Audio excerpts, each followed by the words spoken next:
আসন্ন জাতীয় সংসদ নির্বাচন সামনে রেখে দেশজুড়ে বইছে নির্বাচনী হাওয়া। পোস্টার, মিছিল আর স্লোগানে মুখর শহর গ্রাম।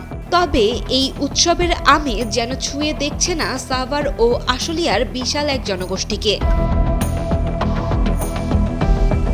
দেশের অর্থনীতির হৃৎপিণ্ড খ্যাত এই শিল্পাঞ্চলে বসবাস প্রায় ৩০ লাখ মানুষের। এর মধ্যে অন্তত ১০ লাখ ভোটার এবার ভোট কেন্দ্রে না যাওয়ার সিদ্ধান্ত নিতে পারেন, এমনটাই আশঙ্কা করছেন সংশ্লিষ্টরা। আর্থিক সংকটের জন্য আমরা ভোট দিতে পারছি না। অনেক আশা ১৭ বছর পরে ভোট দেওয়ার। ফ্যামিলি, বাচ্চা কাচ্চা সহ এই এখন যদি যায় আবার ঈদের সময় যাইতে হবে, এর ক্ষেত্রে মনে করেন যে মানুষ যাইতেছে না।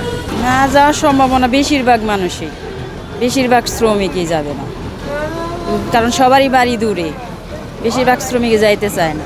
অধিকাংশ ভোটারের অভিযোগ, তাদের ভোট কেন্দ্র নিজ নিজ গ্রামের বাড়িতে, কিন্তু যাতায়াত খরচ, বাড়তি ভাড়া আর কর্মজীবনের বাস্তবতা সব মিলিয়ে ভোট দিতে যাওয়া এখন অনেকের কাছেই বিলাসিতা।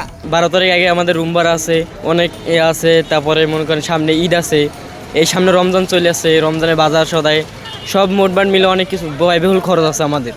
তাই মনে করেন যদি জেলা ভিত্তিক বা আমাদের ইউনিয়ন ভিত্তিক একটা বাড়ি যাওয়ার আসা যাওয়ার একটা বাসের ব্যবস্থা করতো, তাহলে মনে হয় যাওয়ানো হইতো। যেহেতু আমরা এই তরুণ প্রজন্মের প্রথম ভোট দিতে যাব, মনে অনেক আশা আকাঙ্ক্ষা আছে যে আমরা ভোট দিব, তাই মনে করেন যদি খরচা দিয়ে আছে তো অনেক ব্যয়বহুল, তাই আমরা যাইতে পারতেছি না। অথচ এর সাথে যোগ হয়েছে আসন্ন রোজা ও ঈদুল ফিতরের বাজারে দুশ্চিন্তা।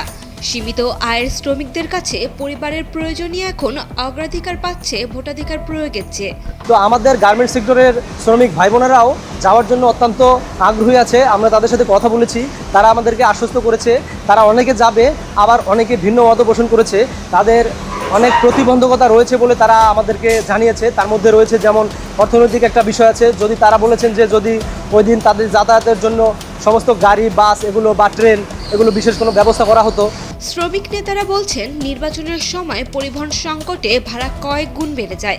শিল্পাঞ্চলের শ্রমিকদের ভোটমুখী করতে বিশেষ পরিবহন ব্যবস্থার বিকল্প নেই। তারা মনে করেন রাষ্ট্রের পক্ষ থেকে উদ্যোগ নেওয়া হলে গণতান্ত্রিক অধিকার প্রয়োগে আগ্রহ ফিরতে পারে শ্রমিকদের মাঝে। সরকারের একটা উচিত ছিল যে শিল্পাঞ্চলগুলোতে মানে জেলাভিত্তিক গাড়ির ব্যবস্থা করা, যাতে তারা ভোট দিতে যেয়ে আবার ভোট দিয়ে তারা আবার যাতে ঢাকা ফেরত আসতে পারে। এইভাবে আসলে সরকারি উদ্যোগেই ব্যবস্থা নেওয়া উচিত ছিল। তাহলে এই ভোট দেওয়ার থাকলে তারা যে ভোট দেওয়ার যে গণতান্ত্রিক যে অধিকার, সেই অধিকার থেকে তারা বঞ্চিত হতো না। তারাও গণতান্ত্রিক চর্চা এবং তাদের যে অধিকার তারা প্রয়োগ করতে পারত।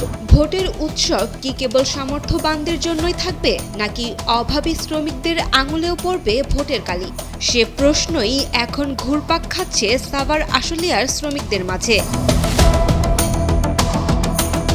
Sayema Akter, Daily Sun.